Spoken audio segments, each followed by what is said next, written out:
It was a tranquil evening, the kind of one that feels timeless and soothing. The sun was just starting to set behind the distant hills, casting a soft and warm orange glow over our quiet neighborhood, making everything look calm and serene. I was in the kitchen, busy preparing dinner, while the gentle hum of the radio played in the background, adding a sense of calm to the atmosphere. My son Daniel had just returned home from college for the weekend, and his arrival brought a sense of comfort to the house. There was a calm, comforting energy that filled the space, the kind of peacefulness that only came with the familiarity of being home. Daniel had grown up so quickly, almost in the blink of an eye. It felt like just yesterday he was a curious little boy, following me around the house, asking endless questions about life and everything in it. But now, at 24, he was no longer the little boy I recalled. He had become a young man, strong, handsome, confident, and at times unknowingly distant, navigating his own path in life. The relationship between us had changed as my son matured, evolving in subtle ways that I was still learning to navigate. It wasn't something I could pinpoint exactly, but the changes were undeniable, leaving me both nostalgic and a little uncertain. Dinner was ready, so I called him from the living room where he had been relaxing, and he appeared almost immediately, his presence filling the room with a quiet familiarity. As we sat down at the table, I couldn't help but notice the way he looked at me. Different, more intense, with an expression that made me pause and wonder what he was thinking. At first, I dismissed it as a passing thought, convincing myself that it was just my imagination running wild. As we continued the meal, I noticed how his eyes wandered, washed over me. So fervent, so intense that it could become overwhelmingly. We talked about his classes, his friends, and how much he missed home. But there was something in his voice, something deeper, almost reflective, that caught my attention. The way his eyes lingered on mine a fraction longer than usual stirred emotions in me that were hard to define, but impossible to ignore. After dinner, we decided to watch a movie together, something we used to do regularly before he left for college. The living room seemed cozier than ever, the dim lighting creating a warm, inviting atmosphere, while the soft cushions added to the comfort of the moment. I realized I couldn't remember the last time we had shared such a peaceful, uninterrupted evening together. As the movie played on, I found my eyes drifting toward him more often than I intended, taking in how much he had grown, both physically and in ways that only time and experience could shape. He was no longer the child I had raised with love and care, but had transformed into a man. Just as I was beginning to feel an odd sense of unease about the thoughts crossing my mind, he shifted a little closer to me on the couch, as if seeking comfort. At first I thought it was innocent, a simple gesture of closeness. But then his hand brushed against mine. A spark shot through me, something electric, something I knew I shouldn't feel or acknowledge. I pulled my hand away quickly, startled by the intensity of the moment that had just unfolded between us. "What's happening, Mom?" he asked, his voice soft, almost concerned, as if he could sense the shift in the atmosphere. I looked at him, my heart racing wildly, unsure of what to say or how to respond to his question. "Nothing, son, just tired, that's all," I responded, trying to dismiss the feeling that had taken hold of me and hoping he didn't notice the tension that had suddenly crept into our interaction. But deep down, I knew something significant had changed at that moment, something we couldn't simply ignore or brush aside. The line between mother and son had blurred in a way that felt both unsettling and profound, and, even though neither of us had consciously crossed it, the air around us was thick with unspoken thoughts and emotions that lingered, hanging heavily in the space between us. We sat there in silence, the movie playing on the TV, but neither of us was really watching it anymore. I stood up, telling him that I needed to go to bed early, But as I was leaving, I couldn't shake the feeling that something significant had changed between us. As I lay in bed that night, my mind raced with thoughts and emotions that I struggled to untangle. I knew I couldn't let this feeling grow any further. I had to keep my distance for both our benefits, but deep down, I wasn't sure how to do it. The following morning, I woke up feeling unsettled and uneasy, the weight of the previous night's events lingering in my mind. The moments from our time on the couch played over and over in my thoughts, like a loop I couldn't escape. I attempted to dispel the sensation, convincing myself that it had all been in my head, a mere figment of my imagination. I was his mother, nothing more, nothing less. I had a profound affection for him, but not in a way that would ever be interpreted incorrectly.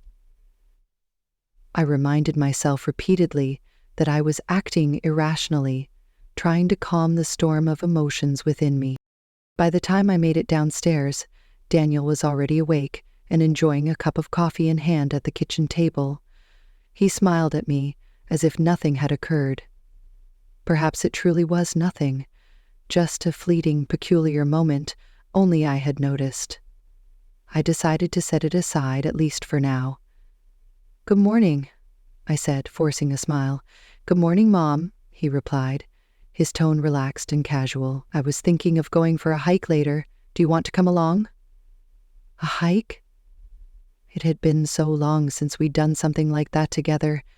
I hesitated briefly, uncertain if spending more time alone with him was a good idea after how I'd felt last night. But then I reminded myself it was just a simple outing between a mother and her son. Nothing unusual about that. "Sure," I said. "That sounds great."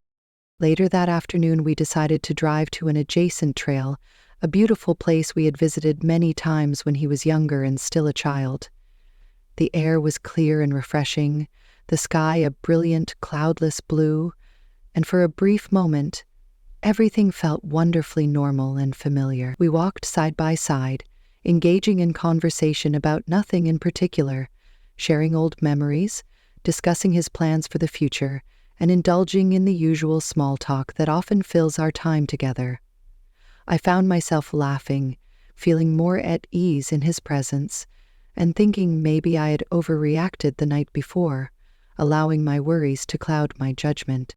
However, as we continued to walk further along the trail, there were moments when our conversation would pause unexpectedly, leaving behind a lingering silence that felt heavier than it should have. At one point, as we reached a clearing that offered a breathtaking view of the valley below, Daniel suddenly stopped walking and turned to face me. "You've always been there for me, Mom," he said, his voice soft yet serious, carrying a weight of sincerity. "I don't know what I would do without you, Mom," he added, and in that moment, I felt the depth of his gratitude and the bond we shared. The way he spoke the words caught me off guard. There was a raw vulnerability in his tone that tugged at something deep inside me, making my heart hurt unexpectedly. In an attempt to break the tension and ease the heaviness of the moment, I forced a smile and tried to inject some levity into the situation. "Well, you won't have to worry about that happening anytime soon, son," I said, attempting a light-hearted joke. "I'm not going anywhere." But Daniel, my son, didn't laugh. Rather, he stepped closer, closing the distance between us, his eyes locking firmly onto mine with an intensity that made me hold my breath. "No," he said again, his voice steady and insistent. "I mean it. You've always been more than just my mom. You've been everything to me." I froze in place, his words hanging in the air between us like a weight too heavy to confront. My eyes searched his face, desperate for a clue that he was simply being sentimental, that this was nothing more than a spontaneous expression of affection. But his gaze held something deeper, something unspoken yet undeniable. It made my heart pound fiercely, the same way it had the night before, leaving me unsure of how to navigate the emotions swirling around us. "Daniel?" I murmured, my voice barely audible. "Son," You know how much I care about you, right? Of course, he said, stepping closer. I love you too, more than you probably know. My heart raced. This wasn't how a mother and son should speak, how they should look at each other. My mind urged me to move away, to create some space between us, but my body felt paralyzed. I think we should go back, I said, my voice trembling. It's getting late. Before I could turn, he reached out and gently took my hand. His touch seemed innocent, but the way he held on, the slow brush of his hands against my fingers, set my pulse racing in a way that was impossible to ignore. At that moment, I felt like a knot tightened in my heart, an ache I couldn't quite name, leaving me unable to decide if I should pull away or stay still. Mom, he stated softly, his voice carrying an emotion I couldn't quite place, a mixture of hesitation and something far deeper. I don't know how to explain this, but I've been feeling something I know I shouldn't. And I think you felt it too.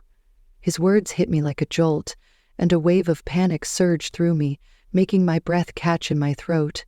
Without thinking, I took my hand away from his, retreating a step as my heart thundered violently in my chest. Daniel, stop, I said quickly, my voice quivering as I tried to suppress the fear rising inside me. You don't mean that. You're confused.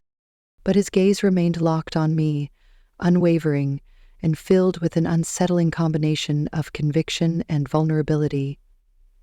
I'm not confused, Mom. I know how I feel. No, I said, shaking my head vigorously. This isn't right.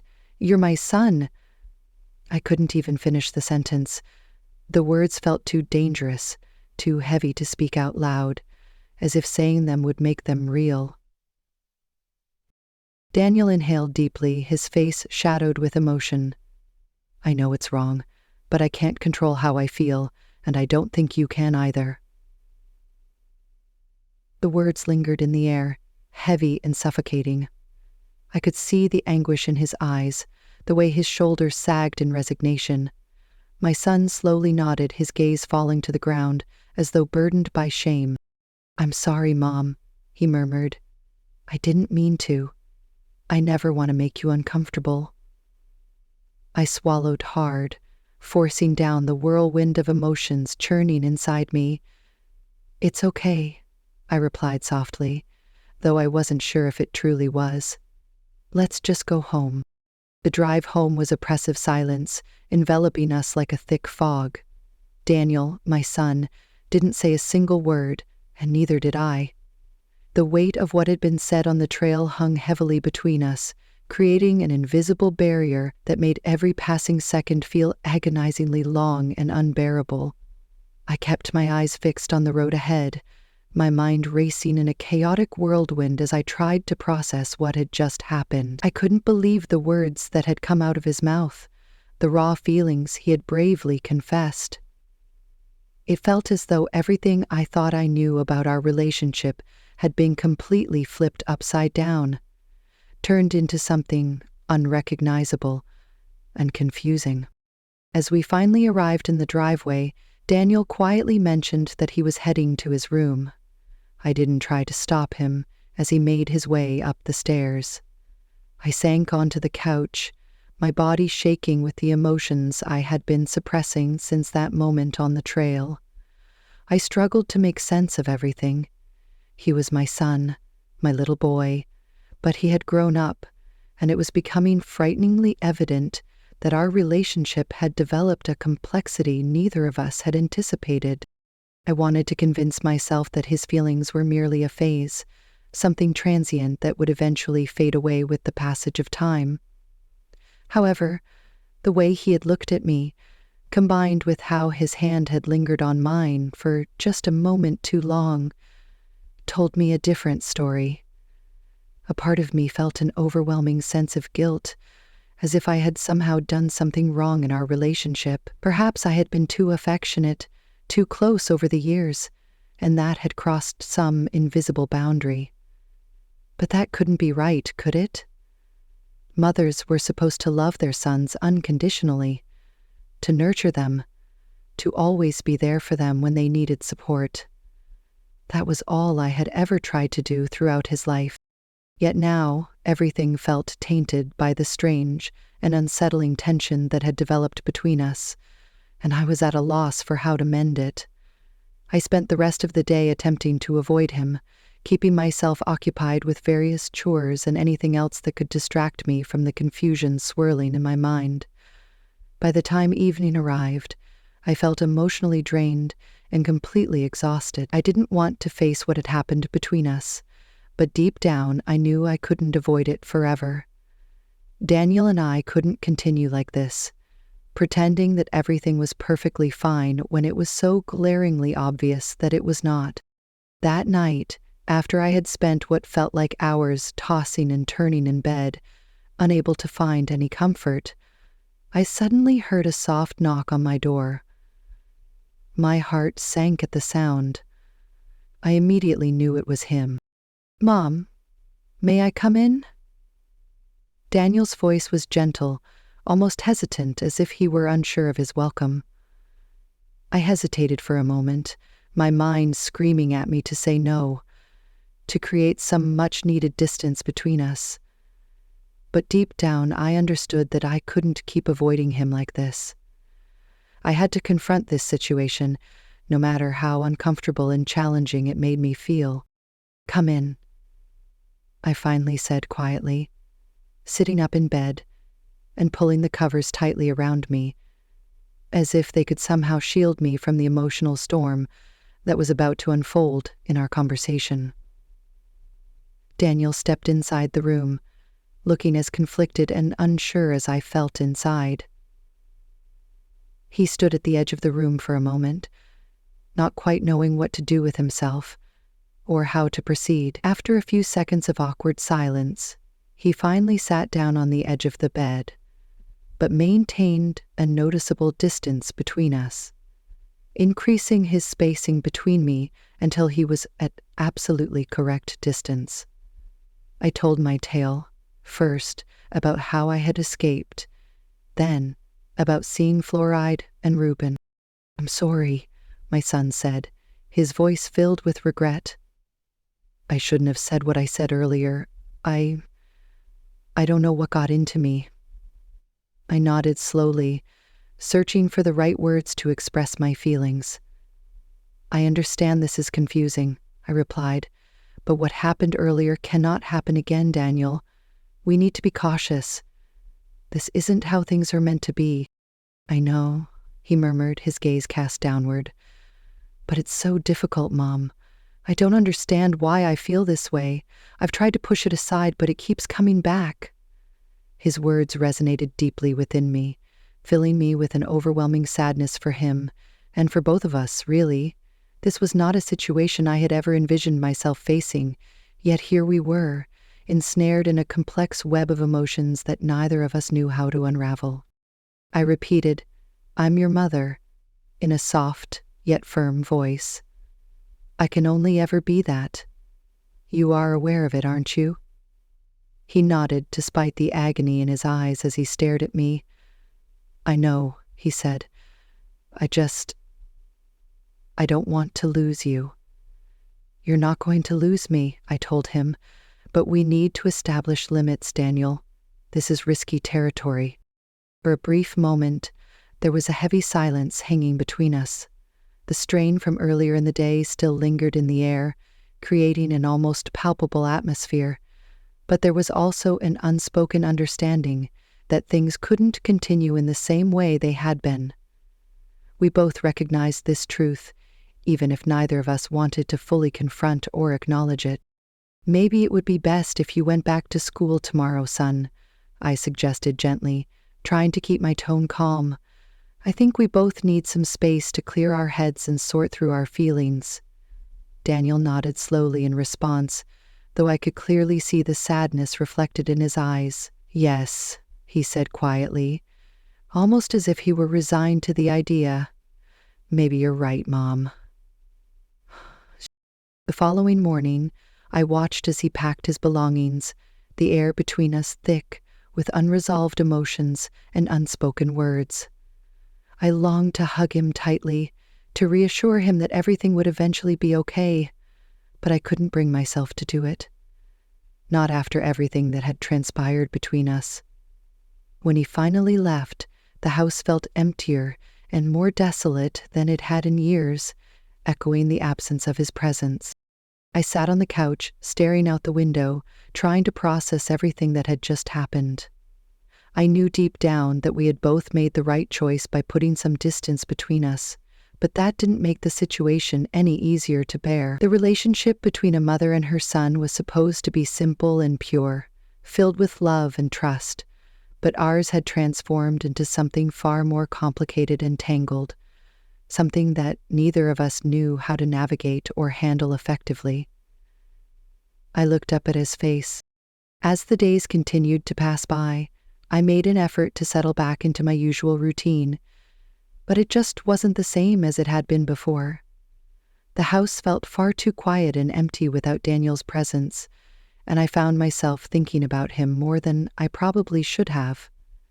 I wanted to convince myself that the distance would ultimately help us, that it would provide both of us with the necessary space to sort out our complicated feelings. However, deep down, I understood that things would never return to the way they had been before. Something significant had shifted between us, something that we couldn't simply erase, and I was left feeling uncertain about what the future held for us anymore. The thought of what lay ahead filled me with a mix of apprehension and sadness. We've reached the end of today's video. Thank you so much for watching.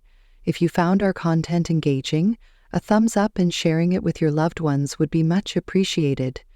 Make sure to subscribe to our channel and turn on the notification bell for updates on our latest videos. Your support is everything to us. Until next time, take care and goodbye.